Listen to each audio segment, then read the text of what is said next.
Bonjour, ça me fait vraiment plaisir aujourd'hui de venir vous raconter un petit peu notre histoire d'établissement. C'est sûr que quand on entend une présentation comme ça a l'air facile de démarrer une entreprise puis d'avoir du succès comme ça, mais évidemment, notre parcours, comme le titre de la conférence le dit, c'est fait en dehors des sentiers battus. Récemment, je racontais mon histoire d'établissement à une jeune entrepreneuse qui embarquait dans le réseau des fermiers de famille d'Équiterre, puis je lui racontais toutes les embûches à travers lesquelles on avait passé, puis elle dit tu me rassures tellement parce que quand on démarre, on veut tellement accéder à notre rêve rapidement que des fois, c'est plate de se faire freiner par plusieurs embûches, mais c'est aussi rassurant quand on sait qu'on peut passer à travers puis finalement réaliser notre rêve. Je vais commencer par une brève présentation de la ferme. Qu'est-ce qu'on fait à la ferme aux Petits Oignons?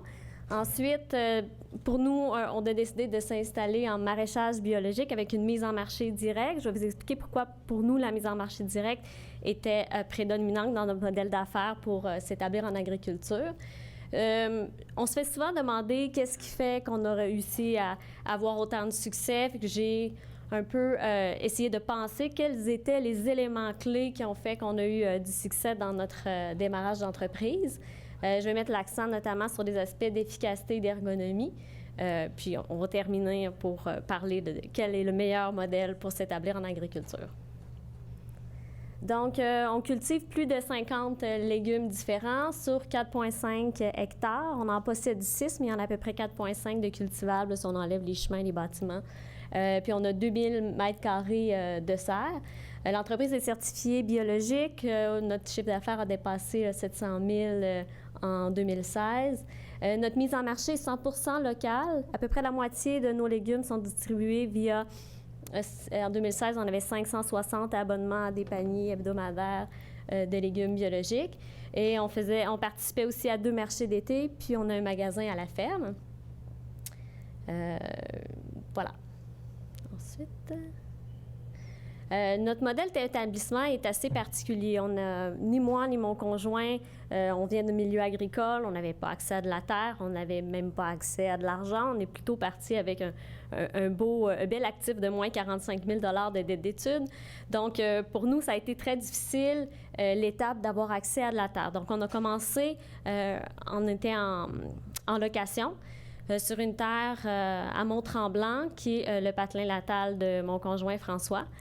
Puis, on a commencé à regarder pour acheter une terre assez rapidement parce qu'en location, bon, c'est intéressant pour le démarrage, c'est peu de frais, mais après ça, quand on pense à avoir un système d'irrigation, avoir des parcelles qu'on aimerait faire drainer, la situation de location limite beaucoup les investissements.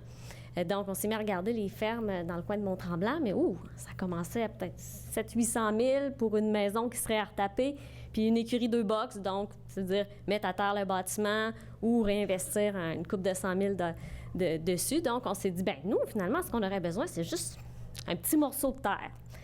Partant de cette idée-là, on commence à faire nos recherches. OK, oui, la loi de protection du territoire agricole, bon...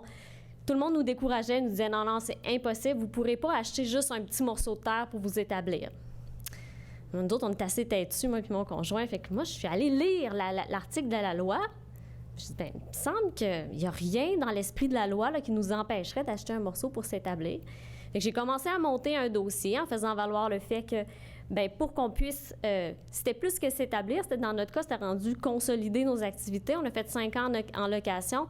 Puis la dernière année qu'on était en location, on livrait quand même 165 paniers hebdomadaires de légumes. Depuis 3 ans, notre revenu principal était l'agriculture pour moi et mon conjoint.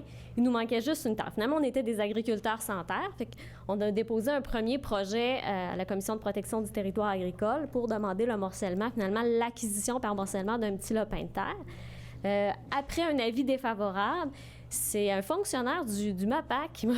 Je l'ai appelé, j'étais super découragée. J'ai dit « Hey Pierre, là, ça passe pas, là.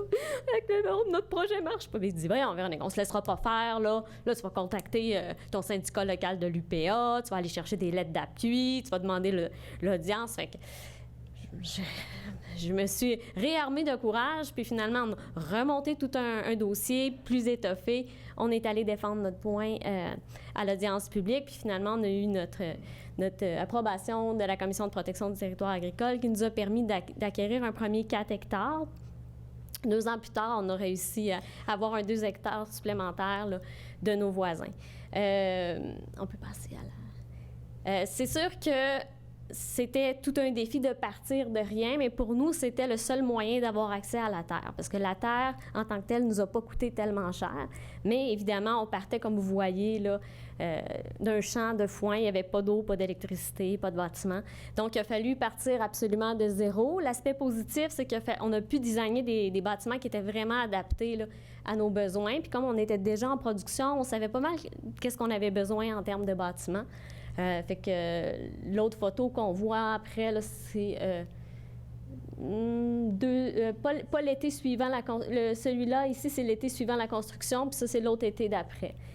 Il a fallu construire entre 2 saisons un bâtiment. On a construit 2 serres aussi pendant l'hiver, qu'on a terminé d'installer les 2 autres serres au printemps. Puis finalement, on a réussi à s'établir. À la première saison qu'on a faite chez nous, c'était en 2011. Ensuite, pourquoi on a décidé de faire de la vente directe? Pour nous, ça permettait, premièrement, d'avoir un meilleur chiffre d'affaires par unité de surface. On a pu juste acheter un petit lopin de terre. Donc, sur le même petit lopin de terre, si on produisait des légumes qui étaient vendus en gros, on aurait un chiffre d'affaires beaucoup plus petit. Puis finalement, bien, avec 4 hectares de production maraîchère qu'on vend en gros, c'est pas tellement viable. Mais quand on fait notre vente directe, ça permet d'avoir un plus haut chiffre d'affaires parce qu'on peut aller chercher le prix de détail. Évidemment, ça vient aussi avec des dépenses de mise en marché, mais ça ajoute comme un volet tertiaire, d'économie tertiaire dans notre entreprise qui permet plus facilement de tirer notre épingle du jeu. Au niveau de la production, on est mis en compétition avec des producteurs de partout à travers le monde, surtout dans le maraîcher. C'est moins le cas dans les productions sous gestion de l'offre, mais dans le cas du maraîcher, bien, on est mis en compétition avec les travailleurs de la Californie ou du Mexique, puis évidemment, ils ne sont pas payés le même salaire, ils n'ont pas les mêmes charges sociales à payer.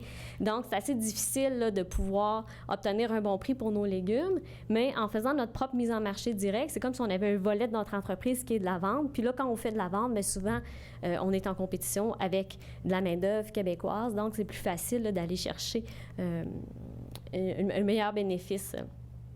Un autre aspect qui est intéressant aussi avec la vente directe, c'est qu'on peut avoir le lien direct avec le consommateur. Donc, on a une réponse assez immédiate sur qu'est-ce que le consommateur veut. On peut plus facilement réagir là, aux tendances juste par l'expression visuelle ou corporelle des gens au marché. On peut savoir si, oups, la laitue, on aurait dû la laver davantage, ou les gens apprécient tel légume, ou on peut plus facilement s'adapter. Puis ça permet aussi de faire mieux connaître notre métier, parce que le métier d'agriculteur, on se rend compte, là, bien méconnu. Les gens ne réalisent pas à quel point c'est un métier qui demande énormément de complexité. Souvent, je dis à des gens, ce qu'on fait, ça ressemble beaucoup à ce que fait le médecin. On travaille avec un organisme vivant, on fait du diagnostic, on essaie de maintenir une santé globale, on travaille avec une multitude de paramètres, dont des paramètres qu'on ne comprend pas tout à fait. Donc, c'est un métier très, très, très complexe, mais le lien qu'on a privilégié avec notre clientèle nous permet de pouvoir expliquer c'est quoi ce travail-là. Puis, on sent que les gens le valorisent davantage, le métier, quand ils comprennent tout le travail qu'il y a derrière. Donc, quand je me suis fait demander souvent qu'est-ce qui a fait que vous avez réussi, je pense qu'il n'y a pas de recette magique pour réussir en agriculture ou même quand on est entrepreneur, mais évidemment, il faut être persévérant. C'est pas évident, notamment il y a l'accès à la terre, mais on a dû aussi changer des règlements municipaux. On a dû convaincre des gens aussi qui ne croyaient pas en notre projet. On parle de maraîchage bio. C'est sûr qu'il y a des gens qui ont des préjugés, qui ne nous prennent pas au sérieux. On passe pour des hippies, granos, rêveurs, qui veulent faire du retour à la terre. On a eu à convaincre beaucoup de gens, puis à ne pas se laisser abattre par des noms et abattre par des préjugés. Un autre aspect important aussi, c'est la formation. Moi, j'ai un baccalauréat en agronomie. Mon conjoint, il a un baccalauréat en génie agricole. Puis on a des formations complémentaires là, qui nous ont aidés beaucoup dans tous les volets de l'entreprise. Puis aussi, ce que je trouve souvent, c'est que l'éducation nous fait réaliser aussi l'ampleur de la connaissance. C'est qu'on réalise que oui, on peut acquérir des connaissances, mais qu'on ne pourra pas tout savoir, puis qu'on peut aussi faire appel à des gens qui sont compétents dans d'autres domaines. Puis souvent, les statistiques le montrent, là, les producteurs qui font affaire avec des services conseils sont souvent les producteurs qui sont le plus formés. C'est qu'ils savent finalement ce que ça vaut, la valeur là, de la formation. Puis ils peuvent s'allier de d'autres professionnels. L'entrepreneurship, évidemment, on en parle beaucoup. C'est quoi l'entrepreneurship? C'est un mélange d'intuition, d'audace, de persévérance. On dit souvent, on l'est ou on ne l'est pas. Moi, j'ai appris à le devenir. Mon conjoint, lui, est né d'une famille d'entrepreneurs. Ses parents avaient un restaurant. Ils ont eu un restaurant pendant 31 ans à Mont-Tremblant.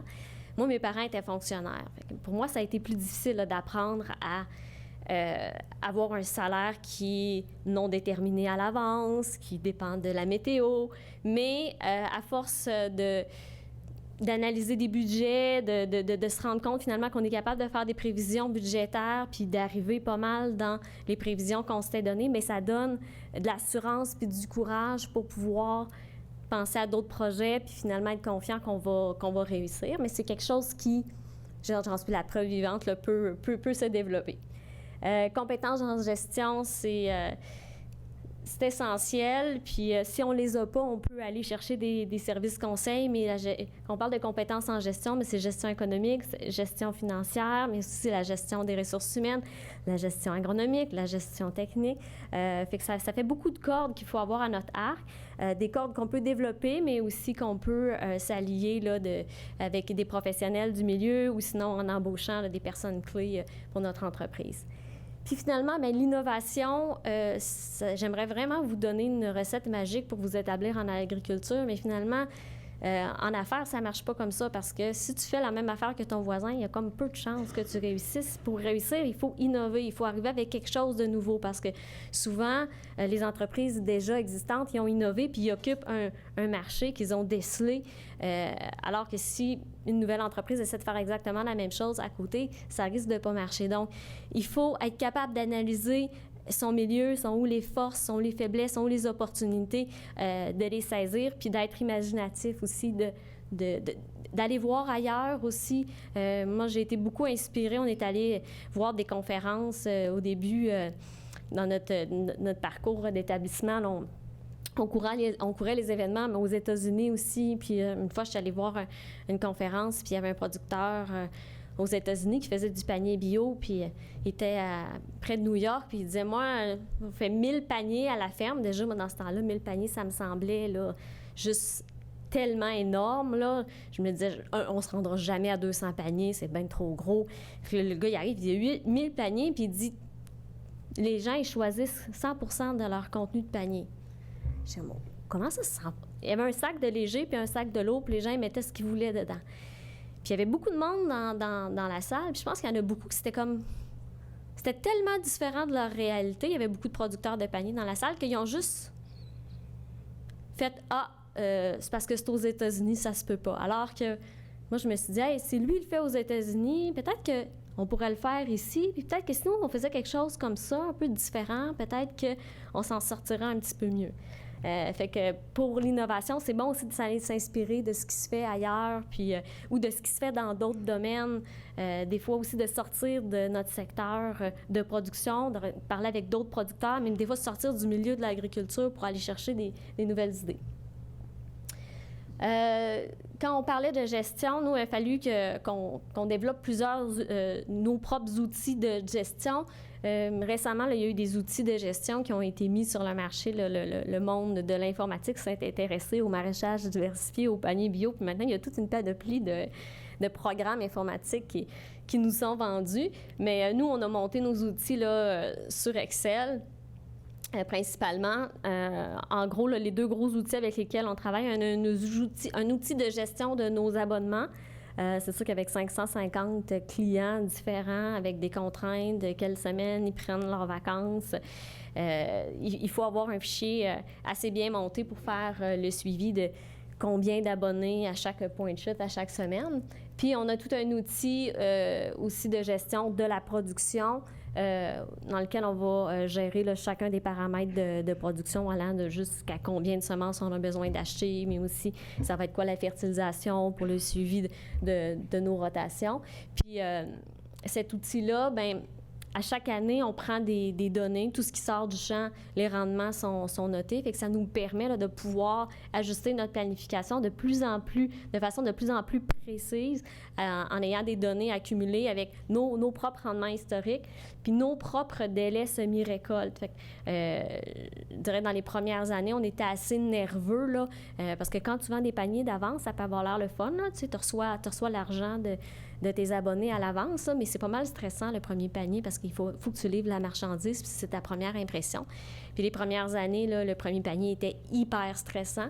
Mais avec les années, comme on a le même outil de planification et que les données de référence, notamment les rendements puis le calendrier, sont de plus en plus précis puis basés sur une expérience, on arrive à être capable là, de fournir 500 unités de chacun des légumes qu'on veut mettre là, dans notre premier panier, puis avec très peu de variations d'une année à l'autre, là, même des années qu'on va avoir de la neige plus tard ou plus tôt dans le champ, finalement, on se rend compte que les délais sont historiquement pas mal les mêmes, puis qu'on arrive là, avec une bonne planification là, à avoir la bonne production au bon moment. Un autre aspect très important, c'est celui de la gestion des ressources humaines. C'est sûr qu'on a, en tant qu'entrepreneur, des forces, mais aussi des faiblesses. C'est bon de s'allier avec des gens qui ont d'autres forces et peut-être d'autres faiblesses aussi. Puis, tout l'art de la gestion des ressources humaines, c'est de focusser plutôt sur les forces de nos employés puis essayer de maximiser ces forces-là. On a quand un employé est heureux dans son travail, forcément, il va être plus rentable pour l'entreprise. Il va se donner son cœur à l'ouvrage. Puis, plus la ferme est grosse, plus on a une grosse équipe de travail, plus c'est facile de trouver le bon poste pour chacune des personnes dans l'entreprise. Depuis 3 ans, on a une conseillère en gestion de ressources humaines. Et puis, franchement, ça a été là, un service conseil qu'on a rentré beaucoup trop tard dans l'entreprise quand je regarde tous les aspects bénéfiques que ça peut apporter dans une entreprise. Puis je trouve que c'est quelque chose qu'on parle assez peu en agriculture, la gestion des ressources humaines. Pourtant, c'est tellement crucial. Moi, quand je rencontre des producteurs maraîchers, là, je dirais que 50% des conversations vont porter sur la main-d'œuvre et les problèmes de main-d'œuvre et puis les problèmes que j'ai eus avec un employé. Puis en plus, avec toutes les subventions qu'on peut avoir avec Agri-Conseil pour les services en gestion, ça s'applique notamment à la gestion des ressources humaines, là, ça ne vaut pas la peine de s'en passer. Donc, c'est quelque chose aussi que j'entends beaucoup là, dans le secteur maraîcher, des fermes qui ne veulent pas accroître leur production parce qu'ils ne veulent pas gérer plus d'employés. Cette valeur de limiter la croissance de son entreprise juste parce qu'on ne sait pas comment gérer de la main-d'œuvre. Il y a toute une théorie de la gestion des ressources humaines, puis il y a des personnes ressources qui peuvent nous aider finalement à apprendre à être des bons gestionnaires de ressources humaines, puis avoir du plaisir à travailler. Souvent, je dis c'est encore plus important la gestion des ressources humaines sur nos fermes parce que c'est notre milieu de vie. Si l'ambiance de travail est plate, c'est l'ambiance de travail là-dessus jusque chez vous, là, ça peut être lourd. Alors que si tu réussis à inverser ça puis avoir une dynamique positive, avoir du plaisir avec tes employés, ça peut vraiment être profitable, là, autant pour la vie personnelle que pour l'entreprise. En mise en marché, nous, on a... c'est là aussi, je trouve qu'on a le plus innové. On a décidé de ne pas faire comme tout le monde fait. Quand on a commencé à faire des paniers, comme je disais, rapidement, on s'est dit il faudrait trouver une façon que les gens n'aient pas des boîtes imposées, ils ouvrent leur boîte, puis voilà, c'est ça que tu as cette semaine comme légumes. Fait qu'on a commencé à offrir du choix à nos abonnés. Puis c'est une formule qui a fonctionné admirablement bien. On s'est rendu compte que l'attitude des gens quand on leur laisse le choix versus quand on leur impose un nouveau légume est totalement différent. Au lieu de prendre le légume et faire « c'est quoi ça? » dans le panier imposé, sur une table avec un choix, on dit « c'est quoi ce légume-là? Je connais pas ça. » On leur explique « je vais l'essayer. » Fait que l'approche est totalement différente. Fait que quand on se compare avec les autres fermes de notre secteur, nous, on vend beaucoup de légumes qui sont peu connus, parce qu'on les a fait découvrir aux gens, mais sans leur imposer, en leur proposant, en leur donnant des recettes. Puis, on a une formule là, de panier qui, dans le gros de l'été, est presque 100% en choix. Là, on a des groupes de choix, puis les gens viennent chercher leur panier, puis composent leur panier. Ça ressemble un petit peu à un étal de marché. Puis notre formule a très bien fonctionné, de sorte qu'on a réussi à monter à 560 paniers avec seulement 3 points de distribution en milieu rural. On n'a même pas besoin de mettre les pieds à Montréal. On est dans les Laurentides, là, à Mont-Tremblant, Val-David, Saint-Sauveur, qui sont des petites municipalités, là, je dirais semi-rurales. Les Laurentides, des fois, j'ai l'impression que c'est une mentalité entre la ville et la campagne, là, mais quand même, c'est pas des grosses municipalités si on compare là, le pourcentage de paniers qui se fait à Montréal versus la population. Nous, on vend plus de paniers dans notre patelin par tranche de population que ce qui se fait même dans le Grand Montréal. Puis on pense que c'est surtout à cause du fait qu'on a innové là, avec notre formule de mise en marché. Puis le fait aussi d'avoir une nouvelle formule qui a été populaire, c'est que ça nous permet de faire nos 560 paniers en seulement une journée, alors que la plupart des fermes de paniers vont faire des fois 200 paniers en 4 journées de livraison avec 15 points de chute. Là, la moyenne au Québec, c'est dans le réseau des fermiers de famille, c'est 33 paniers par point de livraison. Nous, on en fait 560 avec 3 points de livraison. Mais c'est sûr que si on veut tout le temps faire la même... Je ne dis pas que notre modèle va fonctionner ailleurs, mais ce qu'il faut faire, c'est trouver le modèle adapté à votre image puis au secteur dans lequel vous vous développez. On a notre magasin à la ferme aussi qui est ouvert juste le vendredi. Puis ça, c'est souvent quelque chose aussi, les gens disent « Mais pourquoi vous n'êtes pas ouvert 7 jours sur 7? » Parce que si on était ouvert 7 jours sur 7, j'aurais des employés qui seraient là à être pas trop efficaces. Je me suis remarqué aussi que les gens, quand il n'y a pas un gros achalandage à la ferme, les gens, ils viennent pour jaser avec nous. On aime ça jaser avec les clients, là, mais on a d'autres choses à faire aussi. Fait qu'en condensant notre magasin à la ferme le vendredi après-midi, on réussit à avoir le même achalandage à la ferme qu'on pourrait avoir au marché public. Donc, en 5 heures de temps, on peut faire des ventes similaires qu'on ferait là, en marché public. Le stationnement est plein.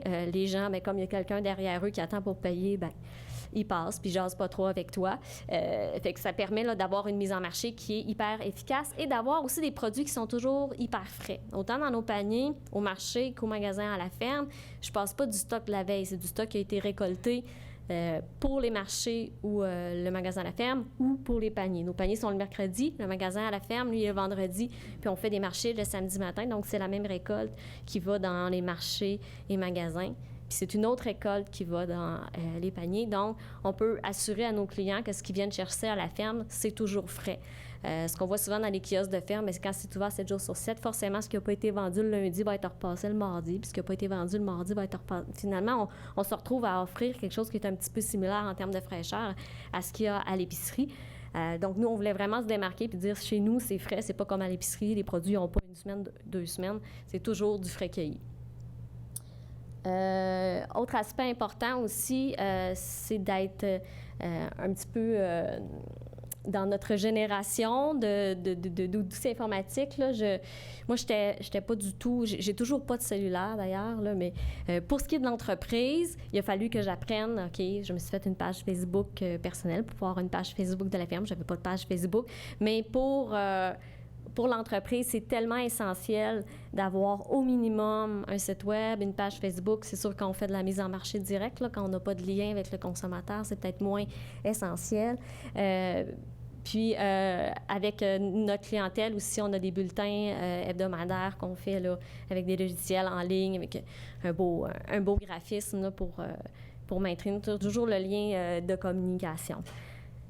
Donc, ça, c'est un aspect aussi très important là, dans le monde du panier bio. Il y a encore des fermes qui fonctionnent avec des formulaires papier qu'il faut renvoyer par la poste avec des chèques, mais c'est sûr qu'on perd là, toute une frange de la population, notamment, je remarque, là, les plus jeunes qui sont plutôt à l'ère là, du cellulaire et de l'ordinateur. Il faut que ça se fasse en 4-5 clics, sinon on perd de la clientèle.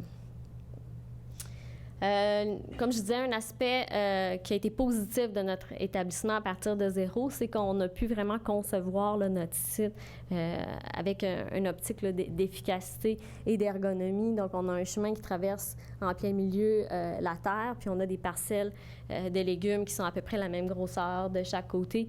Puis les journées de récolte, ben j'ai un employé qui passe en camion puis qui va chercher les légumes, les ramène au bâtiment. Le bâtiment reçoit les légumes dans un appentis côté nord qui est toujours plus frais, qui est toujours à l'ombre. Et puis, les légumes restent jamais longtemps en champ, sont tout de suite ramenés rapidement au bâtiment. Puis, on a pu trouver le meilleur remplacement pour avoir notre entrée de ferme et notre kiosque à la ferme par rapport à la route. À l'entrée, on a mis un jardin d'accueil avec des fleurs et un module de jeu. Souvent, je dis c'est l'investissement qu'on a fait à la ferme qui a été le plus rentable, le module de jeu. On a une bonne clientèle de jeunes familles qui viennent à la ferme. De nos 560 abonnés, on en avait 245 qui venaient directement à la ferme chercher leurs légumes. Puis le vendredi après-midi, quand c'est le magasin, là, le parc de jeux est toujours plein. Puis les gens, c'est plus que venir chercher des légumes. Ils viennent aussi chercher une expérience, puis aussi, je dirais, une relation humaine. Souvent, j'ai l'impression que les gens, oui, ils apprécient d'avoir des légumes frais parce que c'est difficile à l'épicerie. Souvent, les légumes sont là depuis un petit moment, mais ils n'ont pas la fraîcheur et le goût là, de quelque chose de frais cueilli. Mais j'ai l'impression aussi que les gens recherchent à ramener la relation humaine dans la relation économique. Quand on va à l'épicerie, c'est une caissière anonyme, on ne sent pas qu'on fait partie d'une communauté. Puis quand je parle avec mes clients, quand je fais des sondages, ça revient beaucoup, là, les gens sentir qu'ils encouragent l'économie locale, qu'ils achètent auprès d'un producteur qu'ils connaissent. À un moment donné, le lien de confiance, il s'installe. Puis ce qui est le fun, c'est que quand le lien de confiance s'installe, c'est comme si le prix devenait secondaire. Les gens, j'ai l'impression qu'après un certain moment, au début, les premiers clients, ils vont être craintifs, ils vont regarder est-ce que c'est un juste prix. Puis à un moment donné, quand les gens nous connaissent, ils nous font confiance, puis ils partent d'emblée avec l'idée que ce qu'on leur propose, c'est un juste prix. Puis on est vraiment dans une toute autre relation. Finalement, bon, quel est le meilleur modèle? C'est une question qui est un peu une question piège. Je dirais qu'en agriculture, surtout dans le maraîchage bio, on dirait que c'est le monde de la poudre de perlimpinpin et des recettes magiques toutes faites. On nous propose des modèles. Mon Dieu, ça va être merveilleux. Tu mets des acides humiques dans ton champ, là, wow, tu vas avoir des rendements extraordinaires. Si tu suis le calendrier lunaire, là, tu vas voir, là, ça va être merveilleux, tes légumes vont bien se conserver. Malheureusement, la réalité est beaucoup plus complexe. Puis des modèles, il y en a de toutes sortes.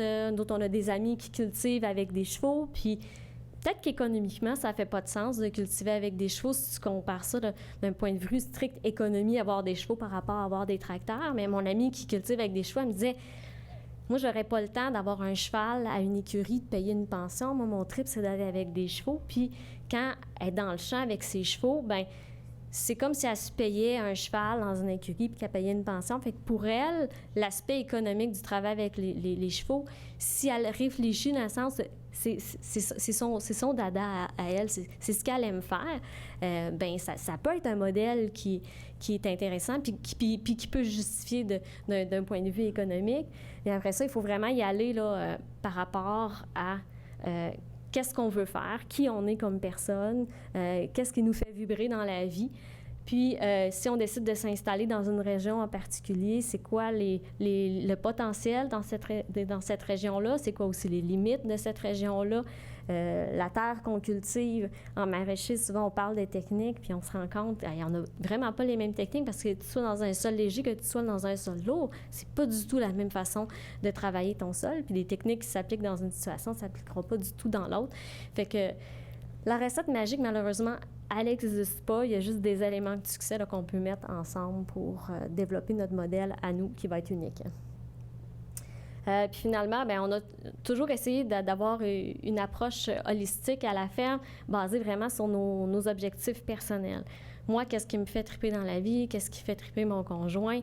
On a des enfants aussi, puis on aimerait ça que nos enfants, quand vient le temps de choisir un métier, s'ils décident de pas choisir l'agriculture, que ce soit pas en se disant « mes parents, ils travaillaient comme des malades, là, ça n'avait pas d'allure, moi, je ne veux jamais faire ça dans la vie. » mais qui, s'ils veulent faire autre chose, qu'ils veulent faire parce qu'ils ont envie de faire autre chose, mais qu'ils puissent envisager l'agriculture comme étant un métier qui peut nous apporter un revenu, mais aussi nous permettre de se dépasser au niveau personnel, puis nous permettre d'avoir du temps avec notre famille, puis d'avoir une autre vie là, en dehors de la ferme. Si c'est ce qu'on souhaite, là, nous, c'est ce qu'on souhaite. Puis moi et mon conjoint, on est beaucoup impliqués.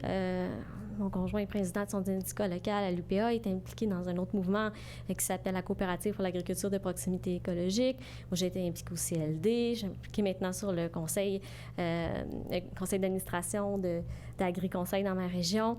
On s'implique aussi à l'école des enfants. C'est quelque chose qui est important pour nous, l'implication dans le milieu. Puis, bien, on a fait en sorte que notre développement d'entreprise nous permette puisse nous permettre de pouvoir le faire, notamment en grossissant un petit peu le modèle d'entreprise, puis en ayant des employés, bien, c'est ce qui me permet de pouvoir être ici, entre autres, et pour vous parler aujourd'hui, parce que j'ai 4 employés qui sont là à la ferme en ce moment et qui gardent le fort. Donc, voici pour mon histoire d'établissement.